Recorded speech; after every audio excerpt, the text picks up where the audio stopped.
আসসালামু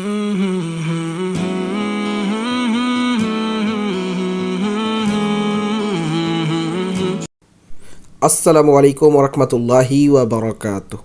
হ্যালো বন্ধুরা, কেমন আছেন আপনারা? আশা করি আল্লাহর রহমতে ভালোই আছেন আপনারা। আমি মোহাম্মদ নূর আহমেদ আবারও আপনাদের মাঝে নতুন একটি ভিডিও নিয়ে উপস্থিত হলাম। আজকের ভিডিওতে আপনাদেরকে দেখাবো আল্লাহ পাকের নেক ওয়ালি, নেক বান্দা যাদের মাজার হয়, সেই উদ্দেশ্যে আজকে আমরা মিরপুর 1 নাম্বার হযরত শাহ আলী বগদাদী রহমতুল্লাহি তাআলা আনহুর মাজার শরীফ জিয়ারতের উদ্দেশ্যে বের হলাম। মূলত এই আল্লাহর ওয়ালির নাম হচ্ছে আলী, কিন্তু আমরা পুরো নাম বলতে গেলে হযরত শাহ আলী বগদাদী রহমতুল্লাহি তাআলা আনহু ইউজ করে থাকি। হুজুরের নামের সাথে বগদাদী কেন ইউজ করা হয় তা কি আপনাদের জানা আছে? চলুন তাহলে একটু আমরা জেনে নেই। হযরত শাহ আলী বগদাদী রহমতুল্লাহি তাআলা আনহু ইসলামের দাওয়াত প্রচারের জন্য নিজের পরিবার পরিজন আত্মীয় স্বজন ত্যাগ করে বাগদাদ শরীফ থেকে আমাদের এই উপমহাদেশ, আমাদের 360 ওয়ালির মাতৃভূমি বাংলাদেশে এসেছেন ইসলামের দাওয়াতকে প্রচারের জন্য।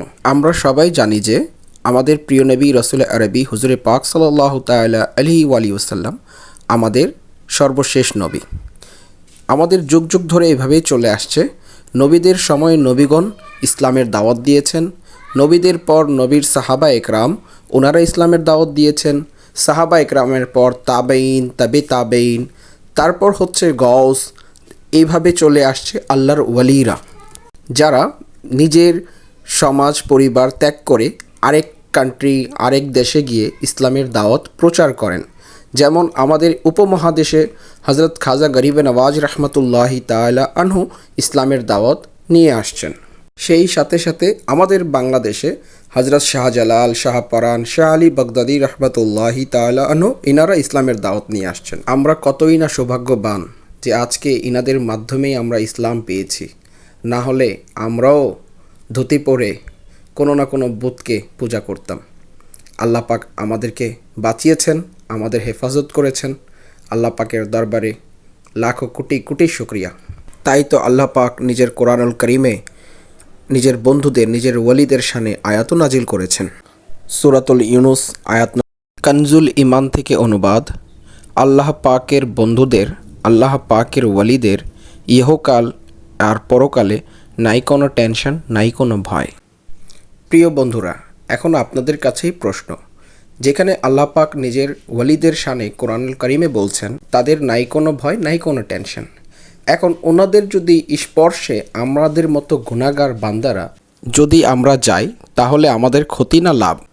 আমাদের বর্তমান সমাজে অনেক সাধারণ মানুষগণ এবং কি আলেমরাও মাজারের বিরুদ্ধে কথা বলে থাকে।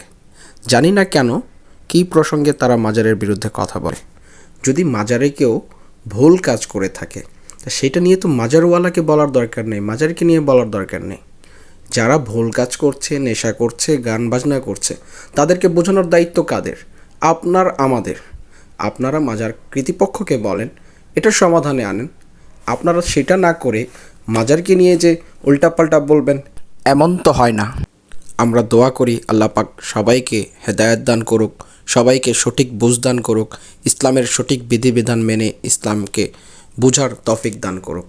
সো বন্ধুরা, অনেক কথা বলে ফেললাম। বাকি কথাগুলো ইনশাআল্লাহ পরের ভিডিওতে নিয়ে কথা বলবো। আমরা দেখতে দেখতে মূল গেটে চলে আসলাম। মূল গেট থেকে এখন আমরা ভিতরে যাচ্ছি, আপনাদেরকে মাজার জিয়ারত করাবো এবং এখানকার কিছু কথা আপনাদের সামনে তুলে ধরব। আলহামদুলিল্লাহ, অনেক বিশাল এরিয়া নিয়ে এই মাজার নির্মাণ করা হয়েছে। এইখানে প্রতিদিনই তো মানুষজন আসে জিয়ারতের উদ্দেশ্যে। মূলত প্রত্যেক বৃহস্পতিবার এখানে জমজমাট মানুষজনের ভিড় থাকে। বিভিন্ন শহর, বিভিন্ন গ্রাম থেকে মানুষজন আসে এই মাজার জিয়ারতের উদ্দেশ্যে। প্রিয় বন্ধুরা, এখনই সামনে একটি বিশাল গাছ দেখতে পাবেন।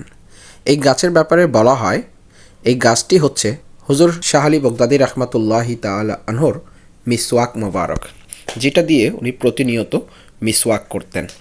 ওয়াফাতের কিছুদিন পূর্বে মিসওয়াকটি এখানে লাগিয়ে দিয়েছিলেন। আজকে সেই মিসওয়াক এত বিশাল একটি গাছ হয়ে উঠেছে।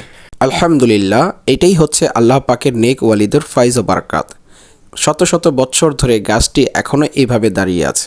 প্রিয় বন্ধুরা, আপনারা আরেকটি বিষয় খেয়াল করবেন, যেখানে আল্লাহ পাকের নেক ওয়ালিদের মাজার হবে সেইখানে মসজিদ মাদ্রাসা অবশ্যই হবে। এই হচ্ছে মাজার মসজিদ, খুবই সুন্দরভাবে নির্মাণ করা। যেহেতু আমরা সন্ধ্যার পর বেরিয়েছিলাম, এখানে আসতে আসতে এশার ওয়াক্ত হয়ে গিয়েছে। আমরা এখন এশার নামাজ আদায় করব।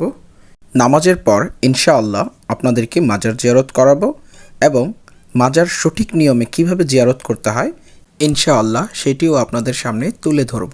আলহামদুলিল্লাহ, আল্লাহ পাকের দরবারে অশেষ শুকরিয়া, আমরা এশার নামাজ আদায় করে নিয়েছি। এখন আপনাদেরকে নিয়ে যাব মাজার জিয়ারতের উদ্দেশ্যে এবং আপনাদেরকে বলেছিলাম মাজার জিয়ারত করার সঠিক নিয়মটা, সেটাও আপনাদেরকে দেখাবো ইনশাআল্লাহ আজ্জা ওয়াজাল। প্রিয় বন্ধুরা, আমরা মাজারের মূল গেটে চলে এসেছি। এখন আপনাদেরকে মাজারের ভিতরে নিয়ে যাব। তার আগে বাইরে মাজারের উপরে কিছু কোরআনের আয়াত লেখা আছে, খুব সুন্দরভাবে সাজানো গোছানো আছে। আপনারা যারা এসেছেন অবশ্যই জানেন, আর যারা আসেননি তারা অবশ্যই আসার অনুরোধ। আসেন, আল্লাহ পাকের এই ওয়ালি ইনার দরবার জিয়ারত করে যান। প্রিয় বন্ধুরা, আপনারা এখানে একটা জিনিস লক্ষ্য করে দেখুন, এখানে কিছু মানুষ রিভার্স হয়ে বের হচ্ছে। তার মানে কি? আদব সহকারে ব্যাক হয়ে বের হচ্ছে। একটা জিনিস কি, সম্মান দিলেই তো সম্মান পাওয়া যায়, তাই না বন্ধুরা? আলহামদুলিল্লাহ, আমাদের ইসলাম খুবই সোজা। এখন এটা নিয়ে যারা ফিতনা করবে তাদের থেকে আল্লাহ পাক যেন আমাদেরকে হেফাজত করুক। আলহামদুলিল্লাহ, প্রিয় বন্ধুরা, আপনারা দেখতেই পাচ্ছেন মূল মাজার শরীফ। বিভিন্ন মানুষরা নিজের আকাঙ্ক্ষা, নিজের বাসনা নিয়ে প্রার্থনা করছে। আপনাদেরকে বলেছিলাম মাজারের জিয়ারতের সঠিক নিয়মটি আপনাদেরকে শেয়ার করব। সুন্নিদের ইমাম আহমদ রাজা খাঁ ফাজিলে বেরেলি রহমতুল্লাহি তাআলা আনহু বলেন, মাজার হয় আল্লাহ পাকের নেক ওয়ালিদের, আল্লাহ পাকের বন্ধুদের। তাই ওনাদের দরবারে যাওয়ার আগে নিজেকে খুব গোছানো নম্রতা সহকারে যেন মানুষ যায়। মূল মাজারে প্রবেশের নিয়ম হচ্ছে, সাহিবে মাজার যিনি আরাম ফারমাচ্ছেন পায়ের দিক থেকে গিয়ে ওনার মুখ বরাবর নিজের পিঠকে কিবলার দিকে করে ওনার মুখ বরাবর দাঁড়িয়ে ফাতিহা করতে হবে। যা আপনার পড়ার আছে কোরআনের আয়াত, সেটি পড়ে ফাতিহা করবেন। মনে রাখবেন প্রিয় বন্ধুরা, আমরা গুনাহগার, তাই আল্লাহর নেক ওয়ালিদের মাজার থেকে কমপক্ষে 4 হাত দ্রুত দাঁড়িয়ে আমরা ফাতিহা খানি করব এবং মাজারে ভুলেও কিন্তু সিজদা করা যাবে না। আসুন প্রিয় বন্ধুরা, আমরা মুক্তসার দোয়া করে নিই। আমিন, আল্লাহুম্মা আমিন।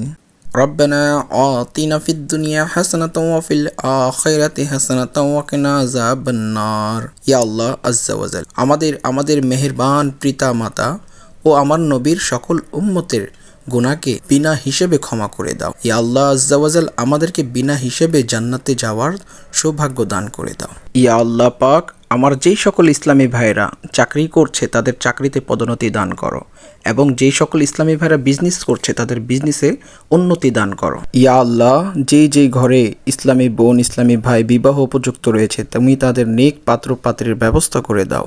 ইয়া আল্লাহ, তুমি তোমার নেক ওয়ালির ওসিলায় আমাদের মোনাজাতকে কবুল করে নাও। আমিন সুম্মা আমিন।